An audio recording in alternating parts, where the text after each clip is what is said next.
बिहार में सियासी पाला बदलकर सीएम नीतीश कुमार अब फिर से एनडीए का हिस्सा बन गए हैं। नीतीश कुमार ने आरजेडी के साथ अपनी गठबंधन सरकार को खत्म किया और बीजेपी के साथ नई सरकार बना ली है। लेकिन सरकार बनने के बाद की गणित अभी तो नीतीश कुमार के हाथ में दिख रही है, लेकिन अगले साल होने वाले बिहार के विधानसभा चुनाव के बाद बिहार की सत्ता की चाबी बीजेपी के हाथ में होगी। मतलब साफ है कि भाजपा पूरी तरह से नीतीश को अपने अंडर में कर बिहार की सरकार चलाएगी।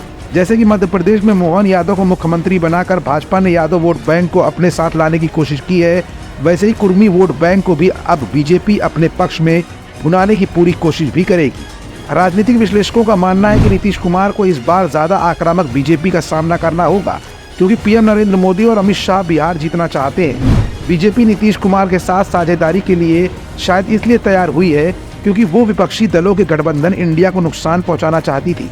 दरअसल सच्चाई इसके बिल्कुल उलट है।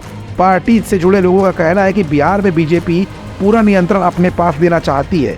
बिहार से जुड़े हुए भाजपा के तमाम बड़े नेताओं का मानना है कि बिहार बीजेपी की तमाम आपत्तियों के बावजूद शीर्ष नेतृत्व नीतीश कुमार के साथ गया। ये जीतने के लिए झुकने वाली रणनीति है। इस बार बिहार नीतीश कुमार नहीं बीजेपी चलाएगी। इसका मतलब है कि बीजेपी के शीर्ष नेताओं ने नीतीश से हाथ मिलाने के लिए अपने नेताओं के विरोध को भी दरकिनार कर दिया है और बिहार में एक नई पॉलिटिक्स को नया यूटर्न दे दिया गया है।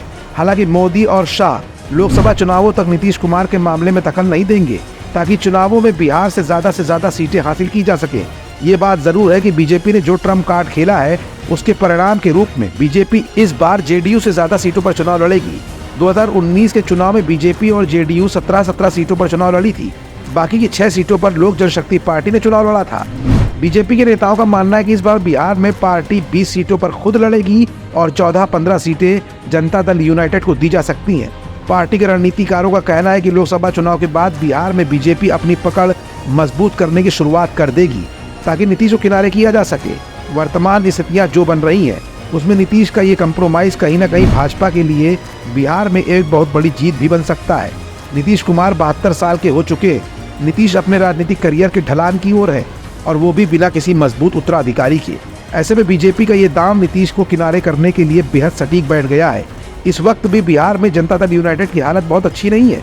243 सीटों वाले बिहार में जनता दल यूनाइटेड के बस 44 विधायक हैं, वहीं बीजेपी के 78 विधायक हैं। अगले साल होने वाले बिहार विधानसभा चुनाव में अगर बीजेपी ने जेडीयू से ज्यादा सीटें जीत ली तो वो मुख्यमंत्री की कुर्सी पर अपनी ही दावेदारी पेश कर देंगे।